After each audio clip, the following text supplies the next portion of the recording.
In 1953, fortune brought together Sam Wolfson, Ben Garrity, and Hank Aaron.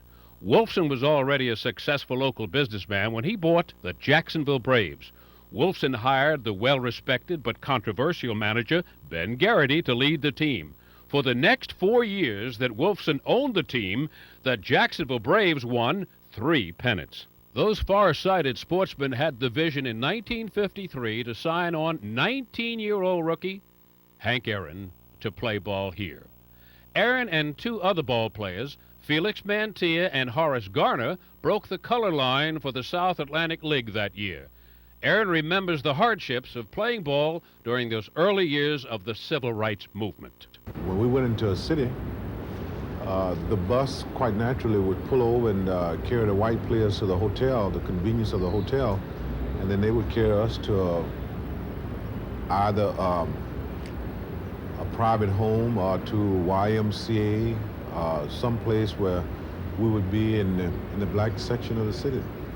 If I had played with a manager that didn't know the criteria of a black baseball player playing in the South, the deep South of Jacksonville, and also Mr. Wilson himself, we wasn't making that much money, but if you go on the road and have a good road trip, you could always depend on him sticking $10 in your shoe. I always look back at Ben Garrity because he was so tolerant of all the mistakes I made in Jacksonville.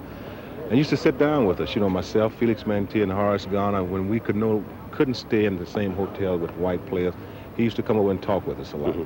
Well, Ben was a great, and God took him a little too early. But, I have a feeling, look at that picture, that they were sort of around when you hit that home run. Do you ever think about him, especially during your playing days? Believe me, I do. And that may sound silly, because there's a lot of things that have happened to me since Jacksonville.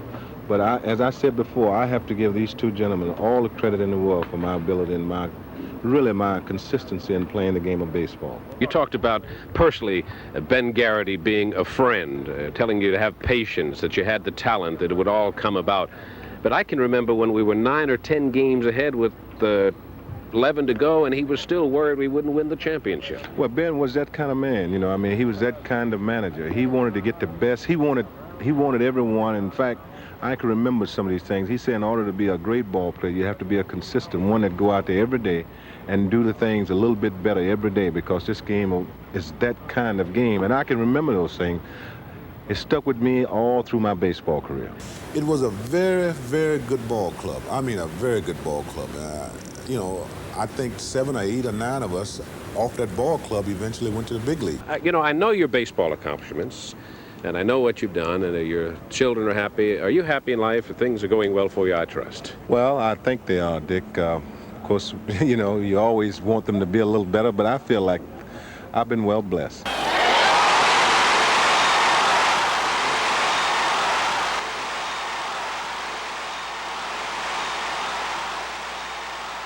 He's sitting on 7-14. Here's the pitch by Downing. Swinging. There's a drive into left center field. That ball is going to be out of here. It's gone. It's 7-15. There's a new home run champion of all time, and it's Henry Aaron. The fireworks are going. Henry Aaron is coming around third. His teammates are at home plate, and listen to this crowd. A sellout crowd is cheering Henry Aaron, the home run king of all time.